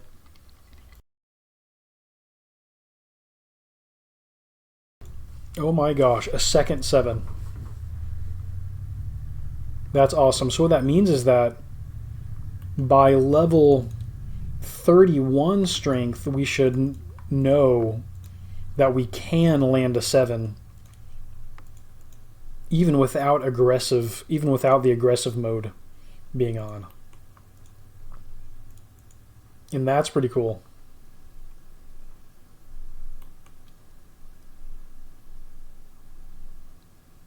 Our health is now trending down. We were hanging around the 19 hits mark, but we haven't been training defense at all, so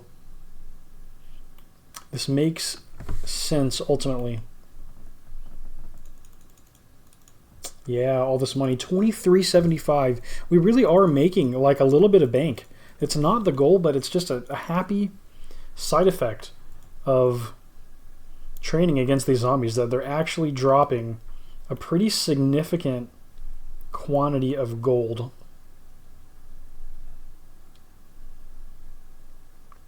Wow.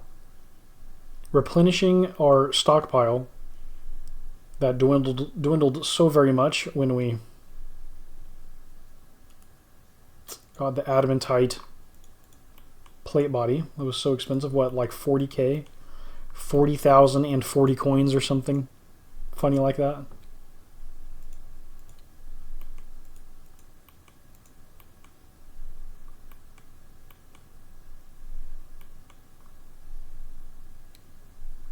Yeah, land those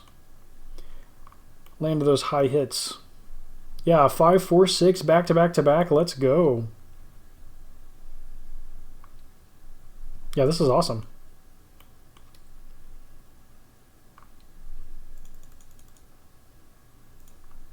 Yeah, I think my timing's just off for the level. I can't remember. It's like when I was timing the mining runs. It's very informal. Like, I don't want to spend the time to prove what's better, because by the time I prove it, I probably could have just picked a path and, you know, finished whatever I was trying to do. Maybe. It depends on how far away a goal is. Like if we were going for 99 in something on this server, if we were going for a 99 when there's not a lot of new content being unlocked along the way as you play. It probably would make sense to actually try to figure out what is really the best XP, but informally we can just kind of try things, keep an eye on the clock and see how close it is. If it's within less than a minute, I'm so distracted usually that it probably won't matter much. If it's maybe more than, let's say, a minute of improvement from one method to the next, then that minute will probably add up quite a bit over time.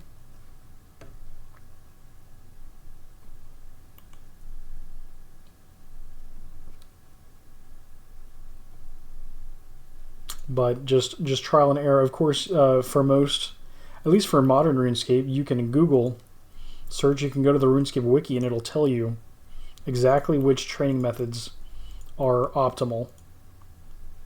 And for most people that are just trying to get to the end of the game, get to in-game content, that makes sense to do, but it's kind of fun to take the blind approach and to just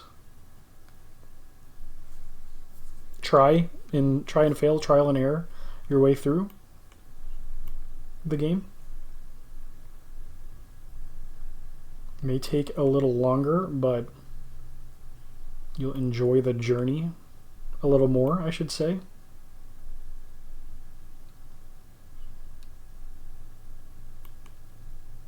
Trying to figure things out as you're playing, and there we go. There is a strength level. That is 30 strength. Let's freaking go.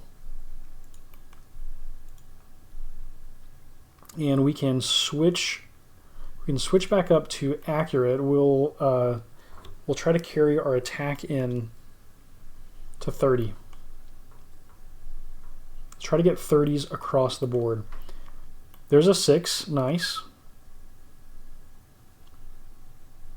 We'll watch and see if we land any 7s. I think we're one level shy of being able to land 7s on accurate or defensive mode.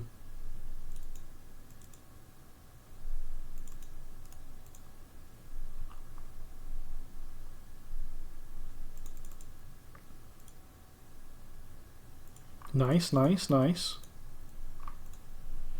Keep up the grind. So maybe roughly 20 to 30 more minutes, and we should have all 30s in melee combat stats, which this makes me think, oh, we're down to 8 hits. Interesting. Makes me think that, well, we might get another hits level in that time. It feels like it would be time. Let's go ahead and eat a few pieces of meat. Carry on with the grind. Yeah, if we get another hits level, then we really will be close to 30s across the board in melee stats. Wow, we've already gained 2 hits levels this session, so 2 more attack levels might give us enough XP to do it. Might seal the deal. All right. You bury the bones. We still have not hit that pray good level. Maybe I missed a pray good level. I thought they were 2 levels apart from each other. Yeah, so I still think pray good is the next level to come. We're going to be at 20. That's going to be awesome. Theoin is really gaining a lot of levels in this session. Why don't we break it out? It's about that time in an episode when I pull up the website rsc.vet and check out the high scores.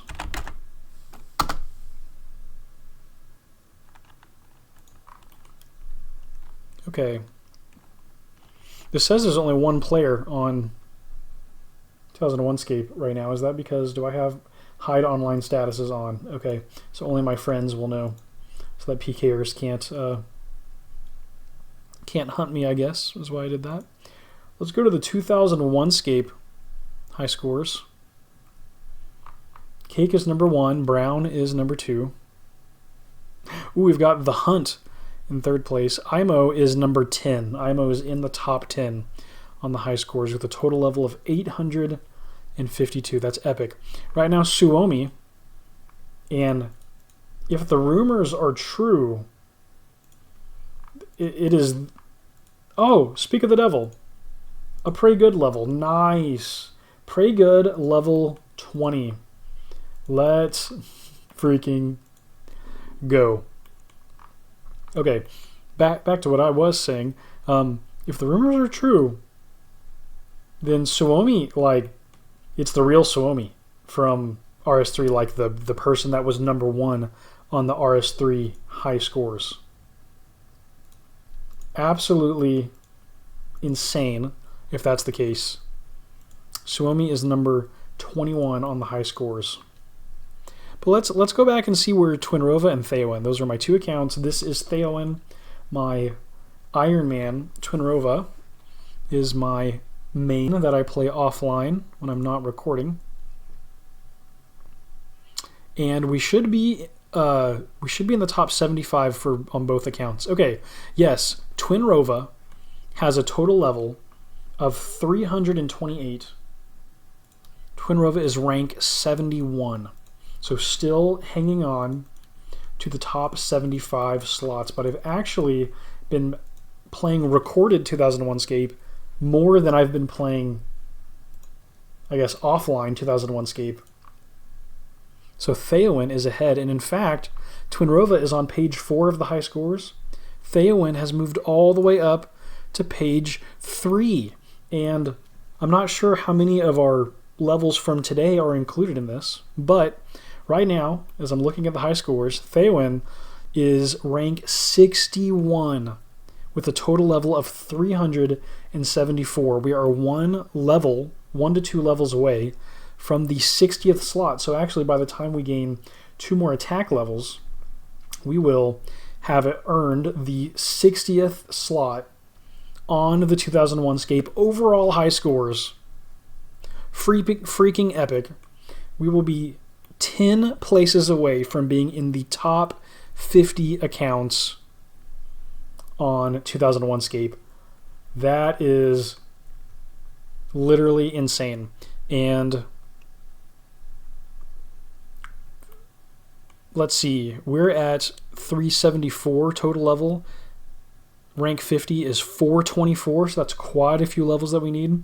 And then to get to page 2, we need to get to rank 42. That is 476 would be the total level that we need to achieve to make it onto page 2 of the high scores, which will be insane. At that point, we basically have to press on to the front page of the high scores, right? Like, what else are we going to do with our time if not grind for the front page of the 2001Scape high scores? How could we can't stop until we're on the front page. We might need to be on the front page of every skill. That might be a goal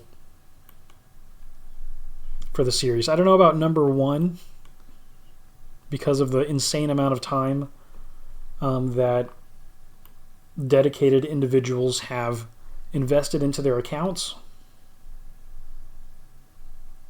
Don't know that we want to invest that much time before moving on to the next server. Because I hope to have other RuneScape series besides this particular series.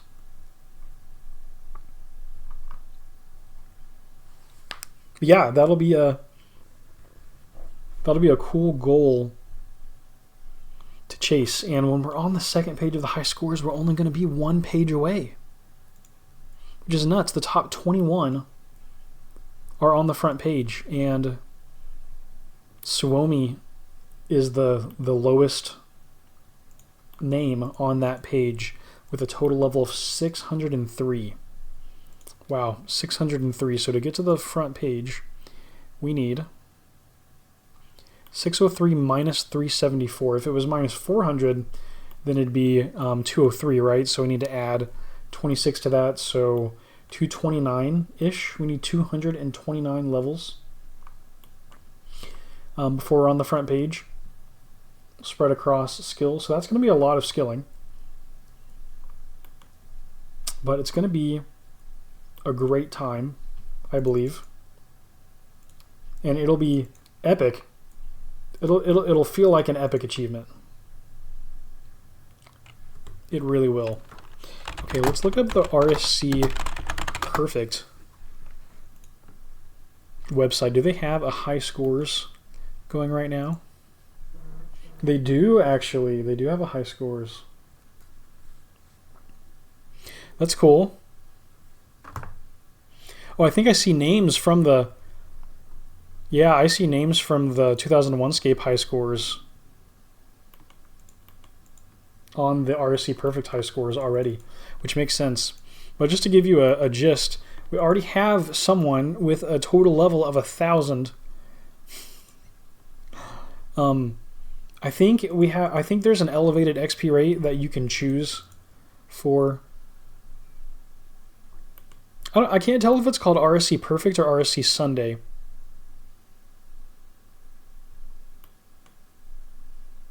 Yeah, because this says RSC Sunday, and it's rscsunday.org. So, but it says Play RSC Perfect. So there's a couple different names. I'm not sure exactly what the branding should be. But this is the 10th of December 2001 server. So from May to December, that's all the extra contents that we would have available to us on that server. Which, if I'm understanding right, should include Elvarg, which would be epic, with an official Ultimate Ironman mode. So not so much a preservation server. It looks like it is a preservation server. But they have allowed some quality of life improvements, which is cool. I really like support for the Ultimate Ironman mode. Not that it really matters, like it's really easy to do yourself. It's pretty easy to do a DIY Ultimate Ironman. But it's always cool when you actually have a official game mode. Yeah, it looks like you already have people with 1,000 total level on the high scores, but it looks like with a total level of 176 you can get on the front page. Now, okay, this is actually the all no restrictions high scores. If you go to the self-sufficient or Ironman page,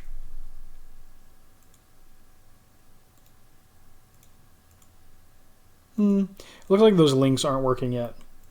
Yeah, they're probably working on that. Seems like a pretty new thing.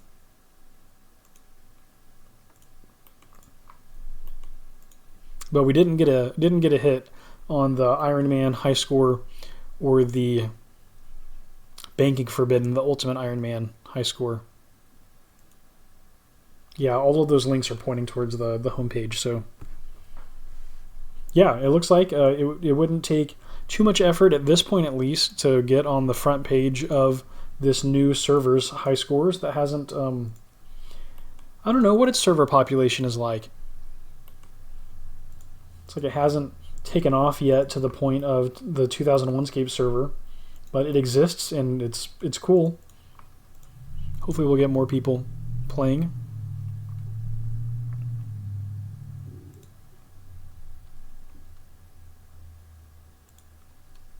RSC Sunday.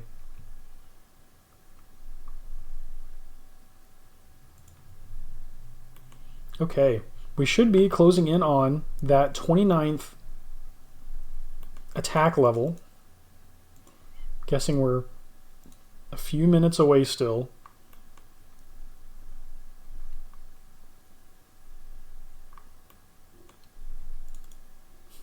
Another tinderbox. Gotta mentally make note that zombies drop tinderboxes in case you're ever away from a general store and want a tinderbox and you've got zombies in close proximity.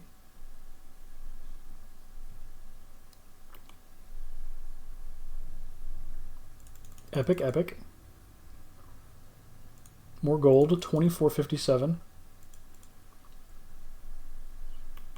Our health is once again trending down, but we're hanging in there for a good while. We're spending a good amount of time in the combat XP grind without needing to back for food.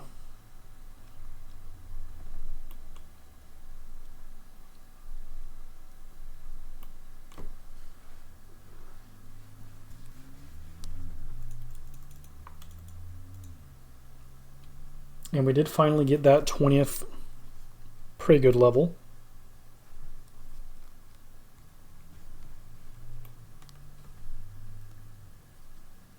It's awesome. Lots of progress, lots of levels being made, and by the end of the session we'll have Theoin at rank 60 on the high scores, which just is honestly so cool. We'll be chasing down spot 50. Oh my gosh. Honestly, just incredibly epic.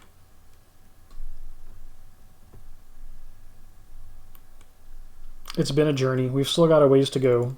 We're not done. There's plenty of unfinished business, but it's just cool being at a point where, like, this account, we've already accomplished so much, and there's still so much more to do. And this is the quote-quote most limited, restricted RuneScape server that you can play. It's the least amount of content, and here we are in episode 34 of a series, trying to play through it all. It's insane. RuneScape is such a good game. Such a fun game.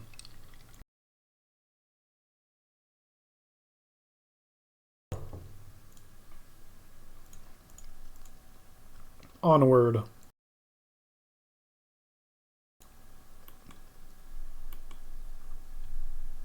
Killing more zombies than in a horror film in this session.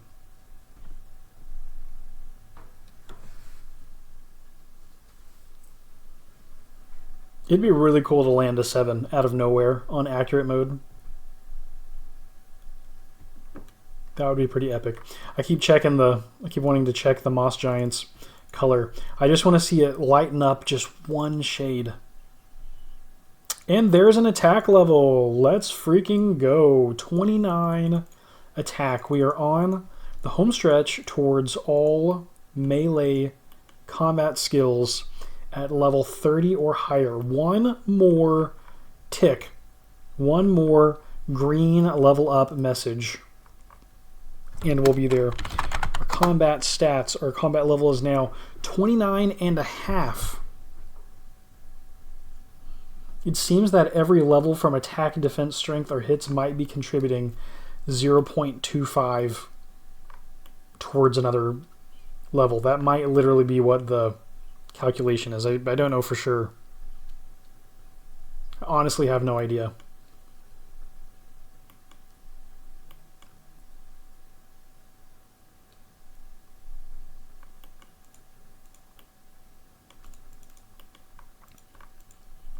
Yeah, we should be 10 to 15 minutes or so away from all 30s. Look at that adamant gear fighting the zombie. Look at the difference in green between the adamant armor and the zombies, like a little torso shirt. I don't know what you call that. It's like a shirt underneath. I don't know what you call the over thing. A 6? Nice, nice. Different shades. And the zombie's skin, I don't know what color that is, like what, blue or something? I feel like I'm really bad with my colors. I don't know why, but I just feel like I am.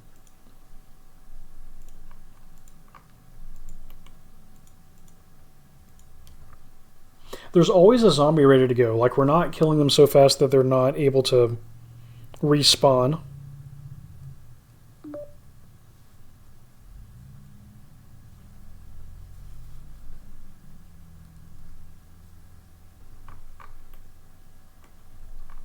Which makes this a nice training spot.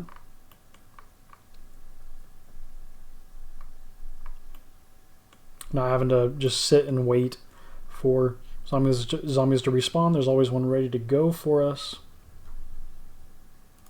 We don't need these air runes. Drop those. Take the coins. Take the bones, not the runes.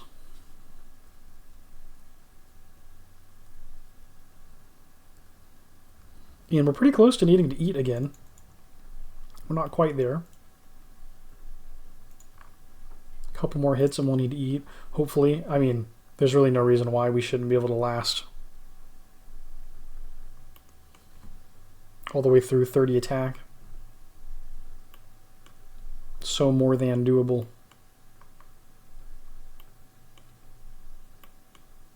I know we've talked about this before, but I love the 3D environments versus 2D sprites for characters.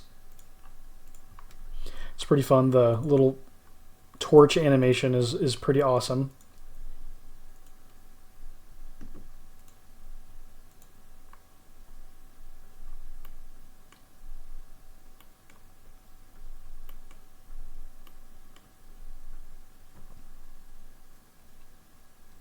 Yeah, I think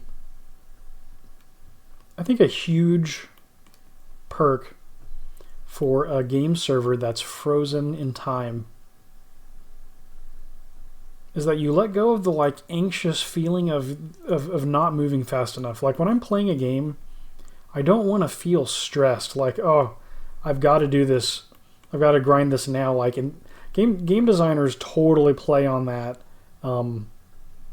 part of your brain where you feel like you have to keep up, right? Especially like MMOs, you know, they want to make you feel like, oh, if you don't do this limited time event, you're going to miss out, and you stress about it, and then you go and you grind it because you feel like you have to.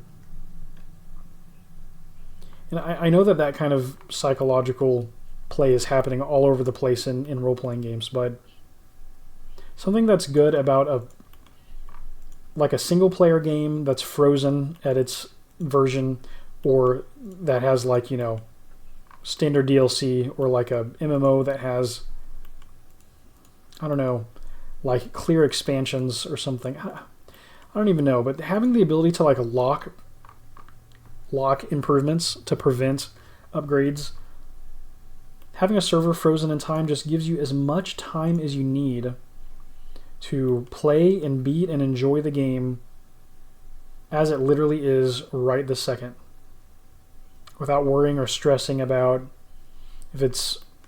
I mean, of course, I guess you could worry about if the server's going to just disappear completely, but you can take your time and just play the game, beat it, have fun. I don't know. I really love that RuneScape is always changing, and I never want it to stop. RS3, I hope that it just continues to innovate over time and get better and better, adding new things. It's so much fun. But this is just a great alternative option.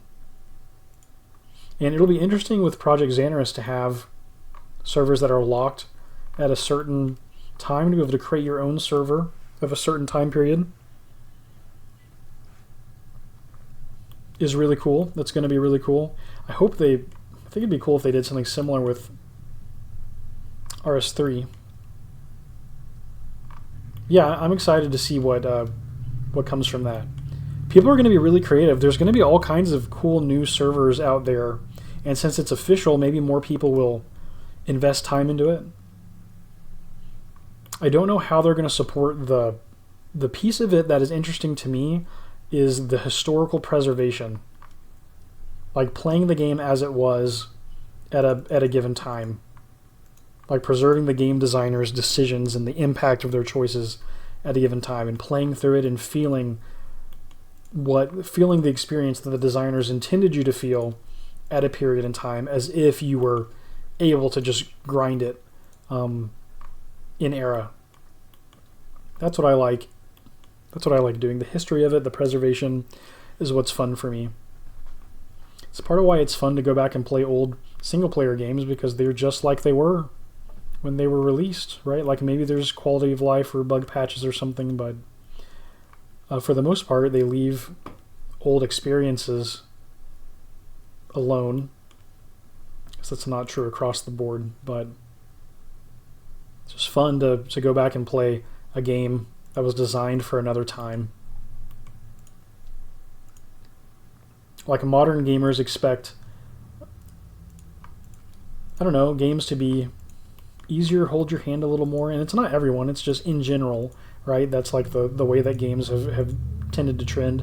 And back in the day, there weren't as many competitors for your time, so games wanted to take your time, with really hard riddles and long grinds, and making you have to go back and forth across a game world, like RuneScape, where you're having to find an item over here and then over there. There's fetch quests that send you across the world, and it's fun.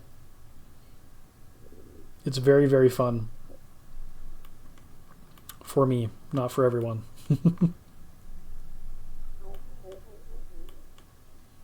Yeah, I enjoy the challenge, and I enjoy the ability to go back and just, look at old games. It's not all about the next biggest thing. Like, that's what gets advertised to you. Wow, here I am going philosophical again in a RuneScape Let's Play. But,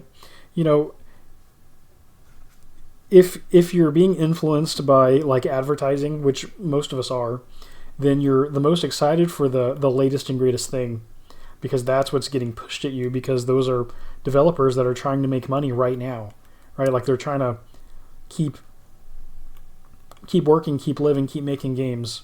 And you should totally play new games, because we want the art and the craft to move forward. But don't sleep on old games. Like, go back and watch trailers for some old games. They're epic, and spend some time playing some older role-playing games. Because the value in a role-playing game often transcends the technology of the era. These games are good. They're often very good even long after they've been released. Whoa.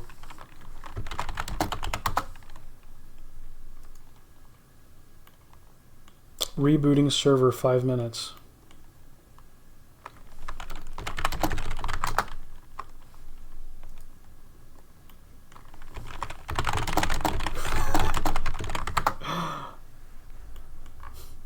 That was crazy. Oh my gosh. Server reboot in 5 minutes. Hopefully we can get our 30th level.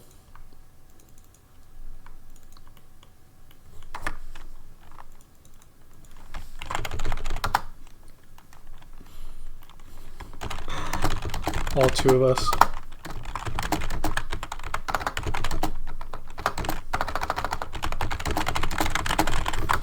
Was it ammo right over there?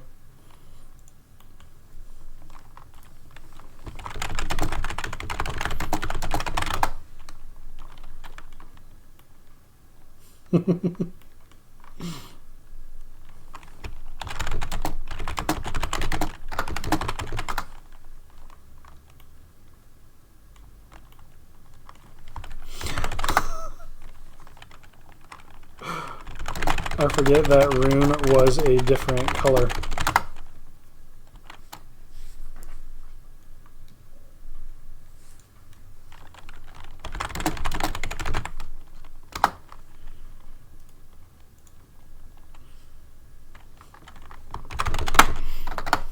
Wishes to trade with me?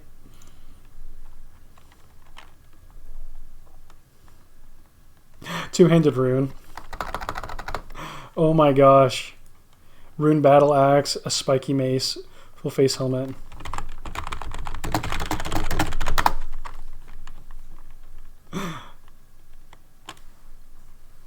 Oh my gosh, adamant kite shield. Amulet of accuracy. The super chisel.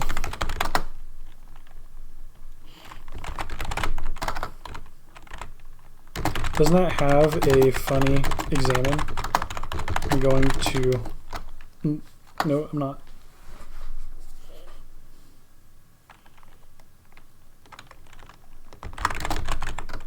I wonder if I can get this enchanted.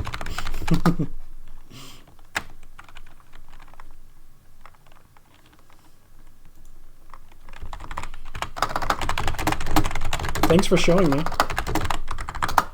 This is pretty cool to have mod intervention while playing.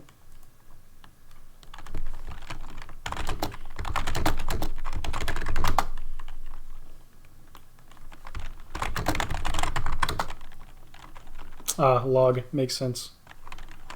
I remember you showing me a bunch of fun stuff on the preservation server one day. Like the super chisel.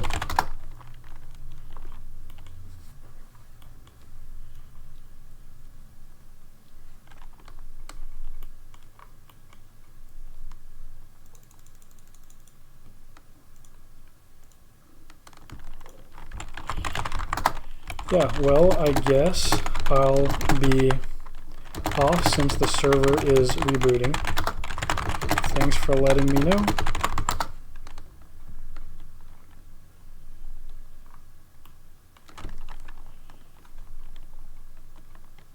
So, looks like we're not quite going to hit level 30 attack unless we get it like right now, which is possible, but probably not going to happen.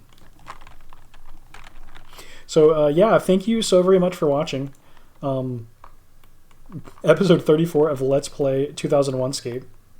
Today we grinded out level 30 strength, 29 attack, 29 hits, and we got some other levels too of fire making. We got Pray Good, Pray Evil. Yeah, we all around made some good progress. Getting cut a little short by the server reboot, but that is totally fine. It was worth it just to get to see log. If you enjoyed today's episode, don't forget to hit that like button and to subscribe for more retro RuneScape content. Until next time. Until next time.